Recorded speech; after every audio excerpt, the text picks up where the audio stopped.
শুধুমাত্র ২০ টাকার ভীম সাবান দিয়ে কম খরচে কিভাবে ঘরে বসেই ডিশ ওয়াশ তৈরি করা যায় আজকের ভিডিওতে সেটাই শেয়ার করব। আসসালামু আলাইকুম এভরিওয়ান, আশা করছি আপনারা সবাই ভালো আছেন। তো গাইস, আজকের ভিডিওটা কিন্তু খুবই স্পেশাল, প্লিজ মনোযোগ সহকারে পুরো ভিডিওটা দেখবেন। গাইস, ডিশ ওয়াশ তৈরি করার জন্য আমি প্রথমে দোকান থেকে ২০ টাকা দিয়ে একটা ভীম সাবান নিয়ে এসে এটা গ্রেট করে নিয়েছি। এখন এর ভিতরে হালকা কুসুম গরম পানি দিয়ে মিশ্রণটা মিক্সড করে নিচ্ছি। তো এটা কিন্তু আমার মিক্সড হয়ে গেছে, এটা এখন এক সাইডে রেখে দেব।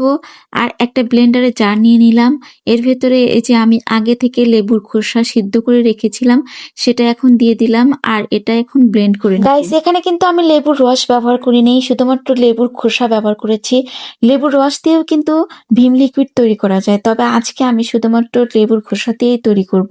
তো গাইস দেখেন, এই যে লেবুর খোসাটা কিন্তু আমি খুব ভালো করে ব্লেন্ড করে নিয়েছি। এর ভেতরে আরো একটু পানি দিয়ে দিলাম, কারণ এটাকে এখন ছেঁকে নিতে হবে।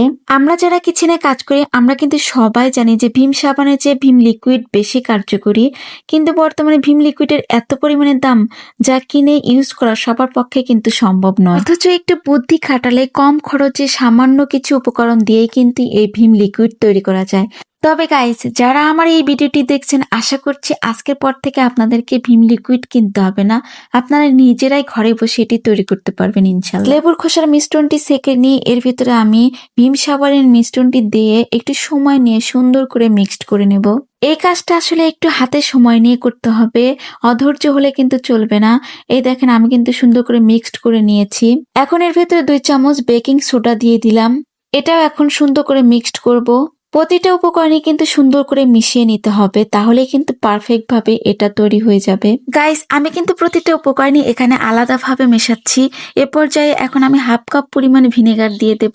বেকিং সোডা এবং ভিনেগার অ্যাড করার কারণে কিন্তু একটা বিক্রিয়ার সৃষ্টি হবে। এই দেখেন, এখানে কিন্তু ফেনা হয়ে অনেকটা ফুলে উঠেছে, তবে এটাতে ভয় পাওয়ার কিছু নেই, এটা স্বাভাবিক হয়ে যাবে।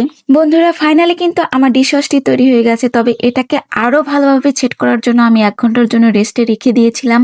এখন এই লিকুইডটিকে আবার একটু ছেঁকে নেব, এটা কিন্তু ইউজ করার জন্য একদম রেডি হয়ে গেছে। তবে গাইস, আপনারা যদি এটাকে ভীম লিকুইডের মতো কালার আনতে চান তাহলে গ্রিন ফুড কালার ইউজ করতে পারেন। তো আমি কিন্তু এখানে কোনো প্রকার কালার ইউজ করিনি, আমি এভাবেই এটা রেখে দেব।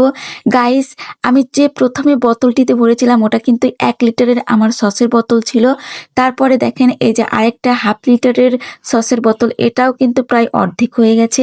তো দেখেন, মাত্র 20 টাকা দিয়ে কিভাবে আমি 1 লিটারের বেশি ডিশ ওয়াশ তৈরি করলাম। তো আপনারা চাইলেও কিন্তু এভাবে আপনারা ঘরে তৈরি করতে পারবেন। তো এখন আমি একটু একটা বাসন মেজে আপনাদের দেখাচ্ছি, দেখেন এটার রেজাল্ট কতটা পারফেক্ট হয়েছে। আমি কিন্তু এখানে অল্প পরিমাণ ডিশ ওয়াশ নিয়েছি, তাতে কিন্তু অনেক ফেনা হয়েছে। তো গাইস, আজকের ভিডিও পর্যন্তই। ভিডিওটি যদি ভালো লাগে অবশ্যই লাইক কমেন্ট শেয়ার করে পাশে থাকবেন। আল্লাহ হাফেজ সবাইকে।